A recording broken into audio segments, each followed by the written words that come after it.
Coming to you live from the shadow of the big house, it's IT for You. Tips and tricks on ITS tools, products, services, and more with your host, Gene Mackey.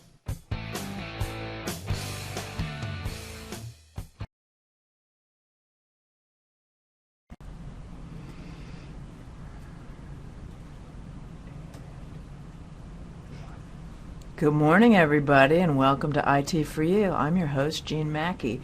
These are interactive webinars brought to you by ITS. So if you are having any audio or video problems during the live webinar, let us know in the chat. If it's not on our end, we can offer some tips. And if you're watching the YouTube caption version of this webinar recording, look in the description field and you'll see a Google Doc with some links. And right here, right now, we've got web links. There's a little pod there, and if you click that and then browse to, our presenter has put together some Canvas resources for you. If you do need an accommodation to participate in our live episodes, just give us a little bit of notice. And what's coming up? Jane Vincent, works for ITS, is going to offer some accessibility tips for Mac users, and that's coming up in August. Now, today we've got Dave Nassar, also one of my colleagues from ITS, who's going to be talking about Canvas. But before I turn this over to Dave, I'm going to bring up a brief poll, if I can get to it. Got it. And I typed it real fast, so obviously I meant level and not leve.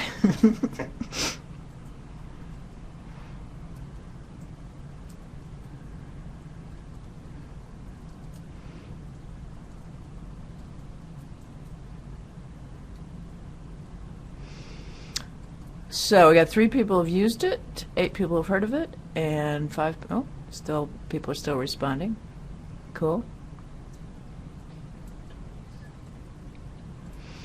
So majority of people have heard of it. Some people are had mentioned I work here at ITS with her, and I've been supporting the training and change management efforts for the Canvas project. So I'm going to dive into a little bit of information about where we've been and where we're going, but I'm going to focus mostly on Canvas itself. Obviously, we can't get too deep into it in a half hour, but I picked out a couple of particularly interesting features of Canvas that I think you'll be interested in seeing. So a quick review of the agenda. As I said, we're going to talk real briefly about what Unison is and the role that it has played in this. We're going to talk about the Canvas pilots that we've run and what our plans are as we go forward with campus implementation. I'm going to show you a little bit about the Canvas dashboard, which is the first thing that you see when you sign into Canvas. We'll talk about what that provides to users. And in general, I'm going to kind of be focusing on sort of the better UI, I guess you could say, than a lot of the other products that are out there, the other LMS products, and how the workflows are a little bit smoother, a little bit easier than some of the other LMS products. And then I'm going to show you one specific tool that is probably one of the most popular features of Canvas, at least on the instructor side. That's called SpeedGrader. And then we'll quickly review some of the training and some of the help that is out there for you if you ever want to actually get in there and play around in Canvas a little bit. So a quick run through of where we're at, where we've been, where we're going. The Canvas Learning Management System was chosen as the possible successor to cTools, mostly through our involvement with the Unison Consortium. I don't want to go too much into Unison. There's been a lot of various channels to get information about Unison on campus, but one of the best places to go would be unison.org. And you can get kind of a general idea of what the Unison Consortium is, what the goals for that group are. Beginning in fall of 2014, we started piloting Canvas here on campus at the Ann Arbor campus. Let me be specific about that. And we've had increasingly larger pilots every term since then. We've been working with a group called DIAG, the Digital Innovation Advisory Group, which is a faculty advisory group. So they've been giving us guidance and suggestions and all types of help throughout the process. We've also partnered with the Center for Research on Teaching and Learning, or Learning and Teaching, sorry about that. And they helped us identify unit contacts with each of the schools and colleges that we were piloting with. Canvas is right now available for all courses, but each unit, school, college is going to determine their local pace of adoption. Obviously, we can't know exactly what's going on in each one of those schools and colleges, so we wanted to leave it up to them to determine when to bring on faculty and at what rate. Currently, DIAG is evaluating the timeline for when we're going to actually make a full transition from using C-Tools for course sites to using Canvas, and we expect to hear back on that soon. And we currently have a separate project that just got underway to evaluate some options for C-Tools project sites. Canvas may not, it will work in some contexts, it may not work in other contexts, so we're really evaluating what other types of tools are out there that might help people with project sites and C-Tools. So we want to then quickly get into Canvas and take a look around a little bit. So when you sign into Canvas, basically the first thing that you're going to see is your dashboard. And the dashboard is nice for a number of reasons. First and foremost, it's a dynamic dashboard. And what this basically means is that as updates are made in your courses, so from say a student perspective, as your instructors create assignments and put them out there, as they create events on the course calendar, those types of things will show up for you in your to-do list, in your coming up list.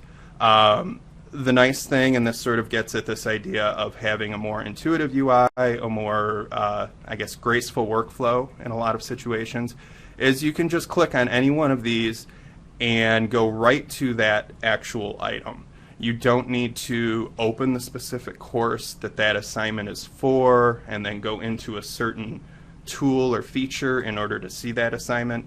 Everything is fed to you right at your dashboard. So you can see any announcements for courses, you can see any conversations, which is sort of an internal email within Canvas, assignment notifications, any discussions that have been going on. And this is, again, across all of your courses that you have. This isn't just a feed for a single course. So it's nice to be able to quickly get a glance of everything that's going on without actually having to, say, sign into 4 or 5 separate courses in order to see that information. Across the top is a global navigation. Now when I hover over courses and groups, you see that I have quite a few showing here. A lot of these are test courses and things like that. But you can customize this to have only certain courses display here for you if you want to sort of have your favorites, right? And cut down on what you see in this list. When you become part of a group in Canvas, so if your instructor creates a group, that will also show up here. You can, as an instructor or a student, go in and see grades. You can see the calendar. And Commons is a feature that I'm not going to really talk about now, but if you take a look at the Canvas information that's out there, you look at Canvas Commons, you'll get a sense of what that is. It's really just sort of a sharing community. And then at the top we have some of the personal settings. And as I had mentioned, you have an inbox that is essentially an internal email. You can set up your preferences for notifications, what your profile says, all that type of information.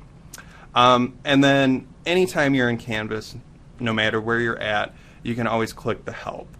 And we've tried to put together a collection of information that is both specific to U of M and general to Canvas. Canvas provides a lot of really good documentation, and of course we don't want to reinvent the wheel when we don't have to, so we used Canvas documentation or Canvas help in training as much as we could.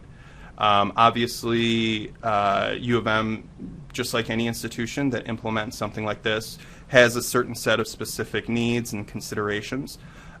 So for things of that nature, we created specific materials just for our students and instructors.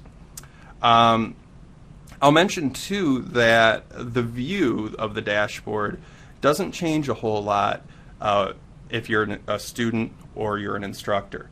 The only real difference is the type of information that is fed through your dashboard. So for instructors, and that's what you're looking at here, these are going to be assignments that have been submitted by my students, and I can quickly click on one of these and go right to that assignment and start grading it. The events that are listed here would be events either that I've created or that have been created on calendars that I use. For students, the opposite would be true. These would be assignments that instructors have assigned to the course or assigned to the group, and events that are coming up on my various course calendars or personal events that I put on there too. So I had mentioned one specific tool called SpeedGrader, and we're going to take a look at that now. So as an instructor, I can easily see that here's a list of things that have been submitted by my students, and I can go ahead and click on one, and it will take me right into this tool called SpeedGrader. Now, SpeedGrader is definitely, I think, sort of the rock star feature of Canvas, right? This is what is really cool conceptually, and it's also kind of cool just in terms of what it allows you to do. So essentially, it pulls up a preview of the document that the student submitted, and you can go through and you can read it. What SpeedGrader allows you to do is to really annotate and mark up this document. You can do it digitally. You don't have to download this document in order to do it. So you can easily point to certain areas and simply type in comments. You have a few different options as far as how you actually comment. So you could, for example, use an area comment. You could simply type text in the margin. Whoops. If you say, well, trust me, you can type text in the margins. Live demos, you know. You can easily draw on this. The cliched star at the top. But more likely you would use it maybe to circle something and then maybe add a comment to it. Oops. You can, as you would imagine, easily be able to highlight text. You have an assortment of colors that you can do that with. You can strike out text. So it's nice that in the CTools world and in some other LMS systems, they don't really offer you this feature. You essentially have to download the assignment, go ahead and mark it up in Microsoft Word or whatever authoring tool they're using, save it, re-upload it so that the student can then download it again and see what you've actually put. This essentially, when I'm done grading this paper, the student is going to see all of the markups and any additional comments that I type in over here, which I'll show you in 1 second. Now you do have an option to download it, so if for any reason you ever want to download the assignment, instructors can easily do that. For assignments that allow multiple submissions, you can easily see any previous submissions that the student submitted. That's a lot of submission. And the nice thing too is that although there may be multiple submissions for this, anytime you open SpeedGrader on an assignment, you're going to see the most recent submission. Looks like we have a question. Julia says this is a Word document. Can you make the same markups on PDFs or other files? And can you download the marked up version? So, yes to pretty much all of that. There are some limitations in terms of what types of files SpeedGrader will work with in terms of the preview. Now, SpeedGrader is really this entire tool that you're looking at.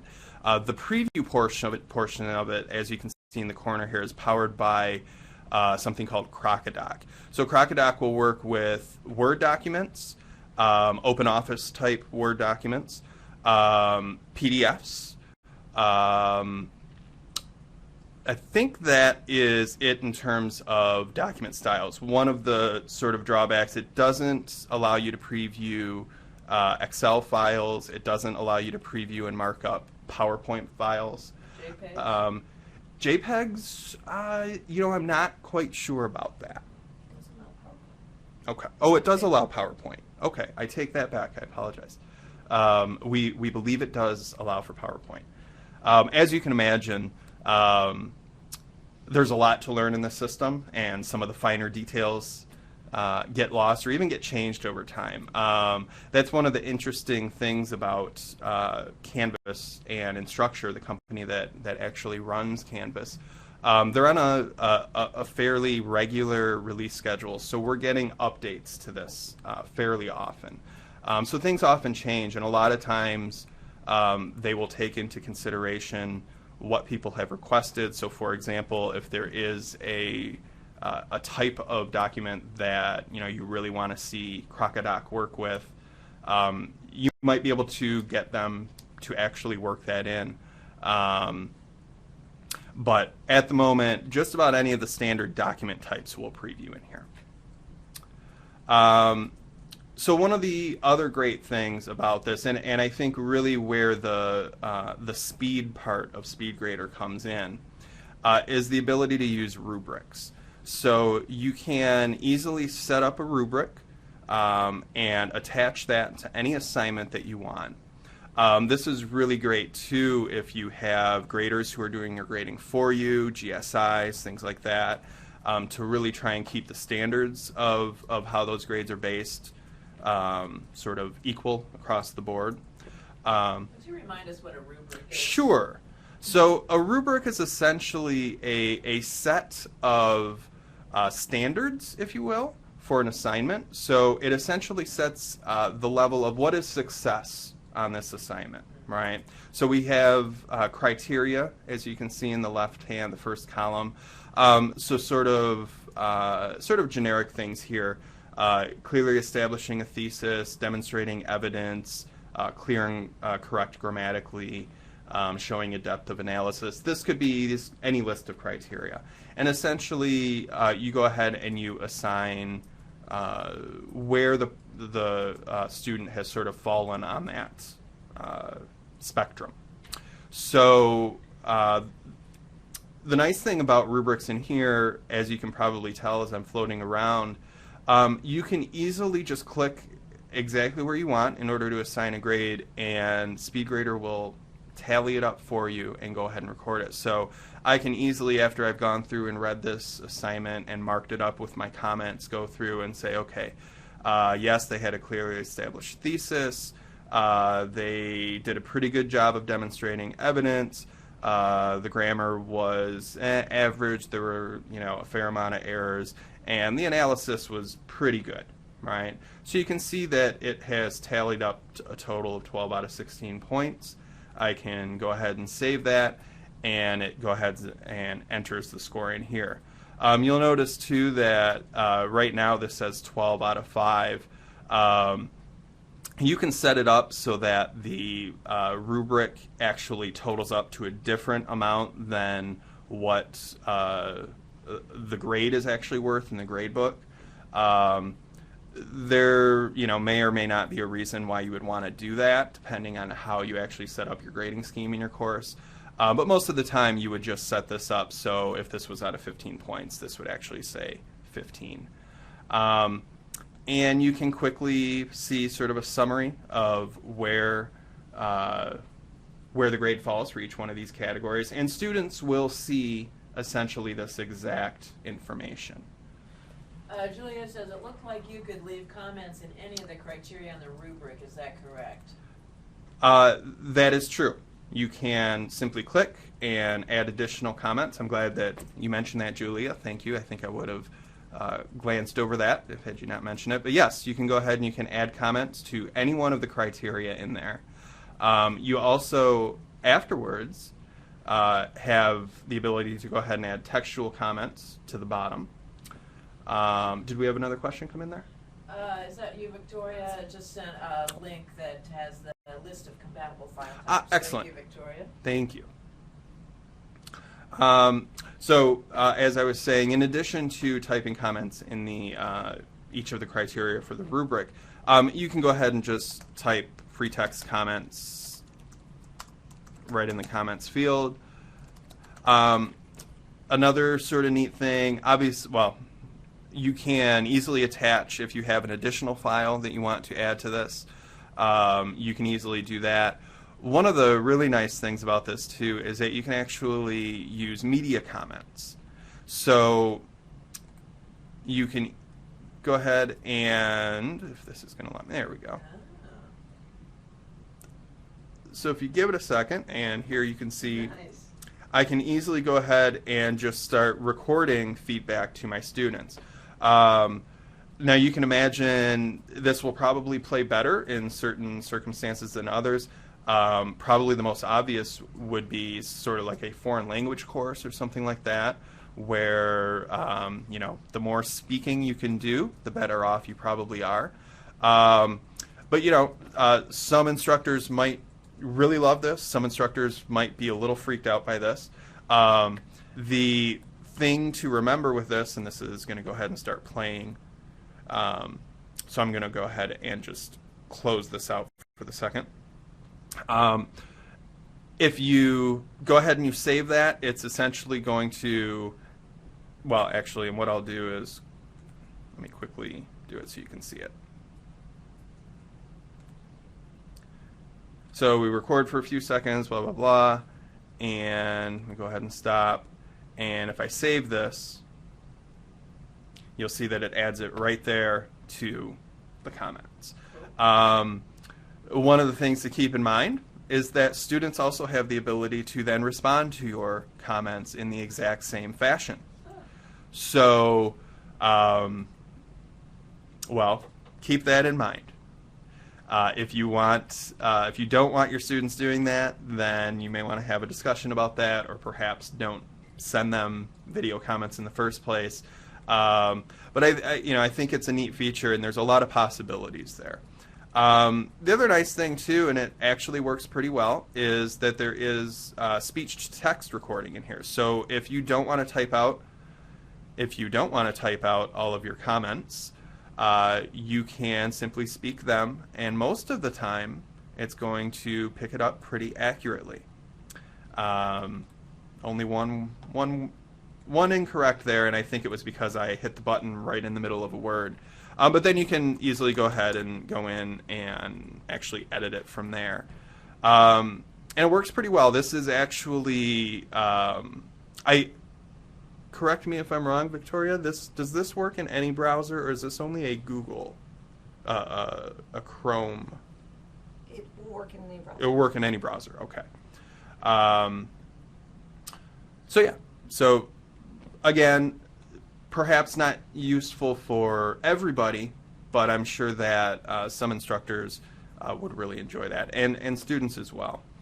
One of the other really nice things about Canvas, and one of the things that really sets it apart from some of the older systems that are out there, is its ability to support mobile.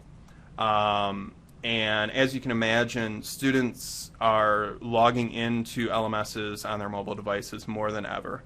A lot of the data that I've seen from other institutions, the majority of the time, students are actually accessing their coursework through their mobile devices. So Canvas works really well with that, And so you can imagine, for example, something, an instance like that where speech to text might be really useful if you're, say, riding on the bus and you don't want to type out comments back to your students, whatever it may, or back to your instructor, whatever it may be. It works really well on the instructor side too. Most of the functionality that you see in the web version of Canvas, you're going to see in the mobile version too, at least to some degree. I will mention one thing, and this is probably, it's really important if you're an instructor in a course. If you're not, this is probably just more of an interesting difference between Canvas and CTools. But you'll notice up here there's this option to mute the assignment.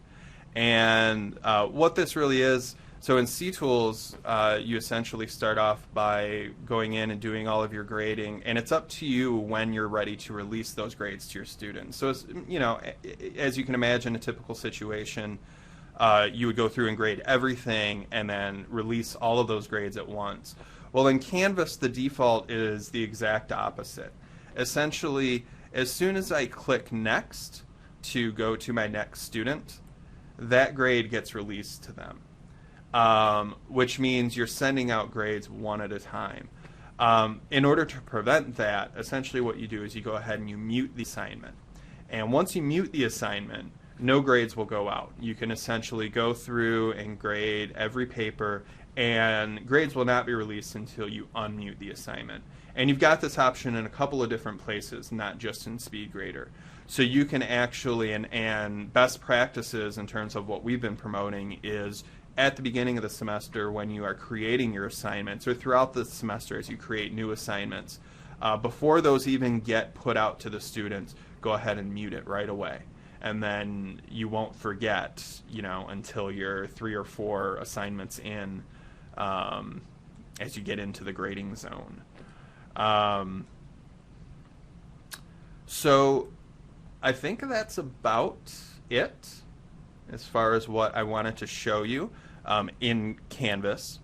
What I do want to make sure that you're aware of is that we have, as I had mentioned before, quite a few resources out there available to you. One of the main ones, and the one that I really encourage you to check out if you haven't done so yet, is we created a public-facing course in Canvas, and this is the Canvas at Michigan site. And Canvas at Michigan is essentially what we set up to house information for training, for events that we have coming up. We have links in there to the instructor guide. We have discussion boards so that people can discuss things as they, either instructors are teaching in Canvas or whatever it may be. And we highly encourage you to go ahead and not only go to that site, but to self-enroll in that site. What that allows is for you to receive notifications anytime we put a new announcement out. So as there are releases and enhancements and changes to the system, we'll put out announcements. As campus events might be coming up, we will send an announcement out to the group. So I highly encourage you to go ahead and check out Canvas at Michigan. The Canvas community, which is this screenshot on the right, is essentially the community set up by the vendor. And this is actually fairly new in this format. And when you take a look at the resources that I provided, I actually provided 2 links. One of them is to the Canvas guides, and one of them is to the Canvas community. The Canvas guides is the old set, or the old design of their help documentation. And for the moment, it actually is a little bit easier to navigate than their new system. They're still making updates to the new system, and actually we know what some of those updates are going to be, and they're going to sort of set up the help documentation in a similar way to how they had it in the old system. So it's going to be a little bit easier to navigate. Right now, the Canvas community is very searchable for information, but it can be tough to sort of browse in certain areas. Several questions. Okay. When a course is created in Wolverine Access, does it give it to Canvas the same day? I'm not sure what you mean by give it to Canvas the same day. Okay. When the student enrolls, do they get access to the Canvas site immediately? So this is Victoria. There is a delay. It's currently usually overnight. We are still adjusting it and making it happen more often, and we are hoping to actually make it twice a day starting in fall, I think. So currently it will happen automatically at a slightly slower pace than is happening in C-Tools now. Great. Jim works at the med school, and he says, when will C-Tools be completely phased out, and when will we be required to use Canvas to set up our courses?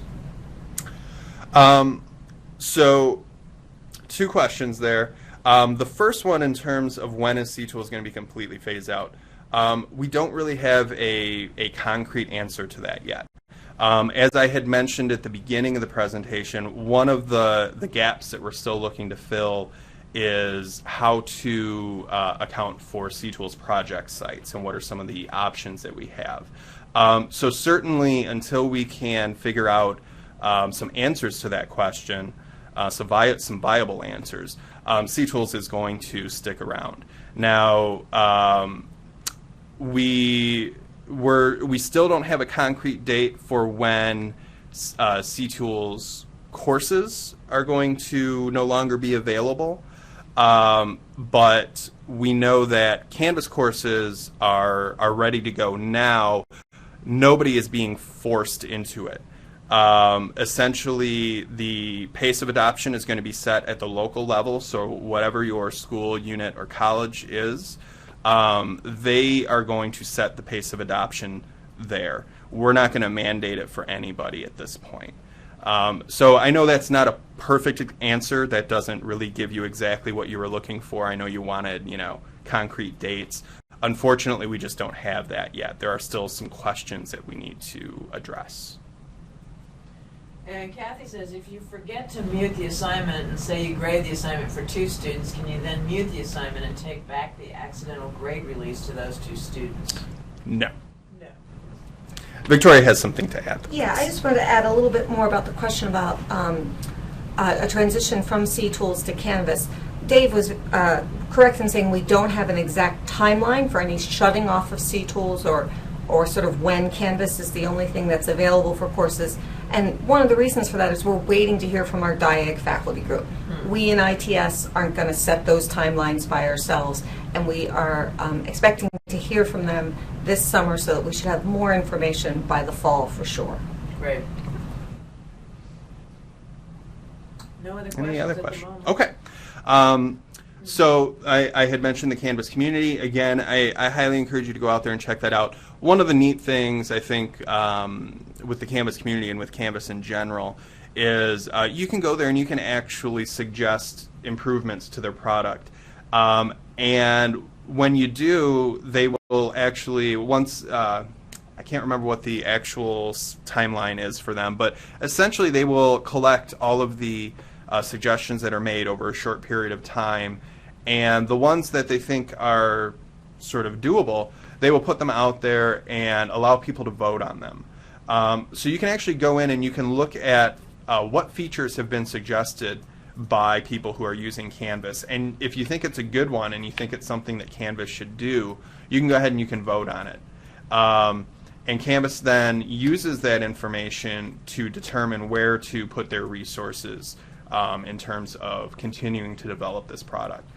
So it's really neat that they not only give you sort of an easy way to tell them what you think and what the direction that you think they should be going or how something could be better, but they actually listen and react to that. So I again encourage you to go out and check it out. There's a lot of good information on the Canvas community. I also wanted to mention the TTC website where these IT for Use are posted. If you go there and you search Canvas, you will see a list of all of the upcoming training that we have currently planned, and you can go ahead and you can sign up for any open session that you want there.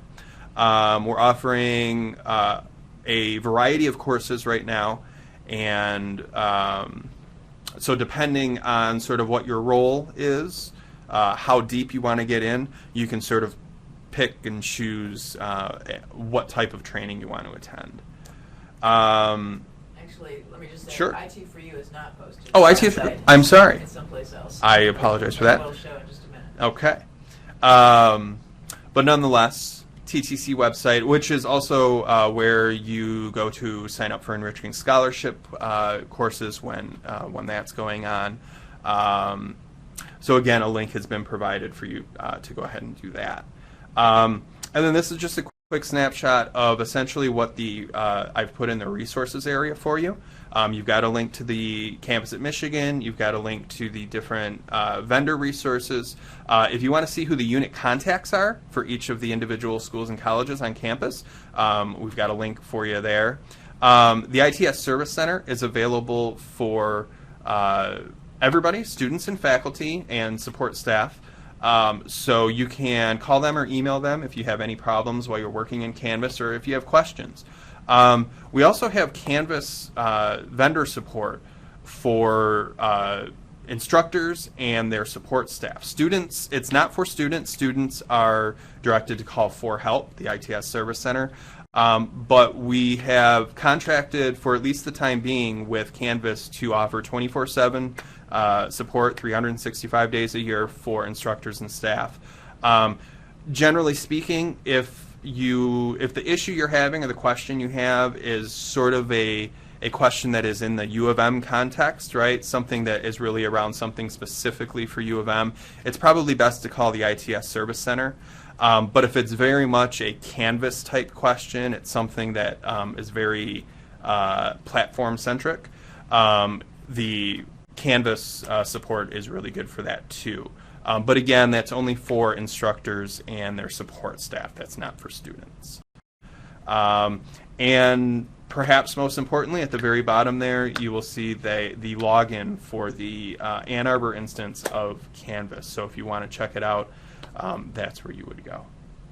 So thank you so much. I'm going to turn it back over to Jean. And, keep calm. Canvas on. Nice. We will soon be in a wonderful place with this product. So you can find today's session once we get it captioned. It'll be up on our YouTube playlist. We also have a MyLink page. You can sign up for announcements of upcoming IT for You episodes. And thanks very much for your time. Please stick around to answer the polls. We're going to stop recording.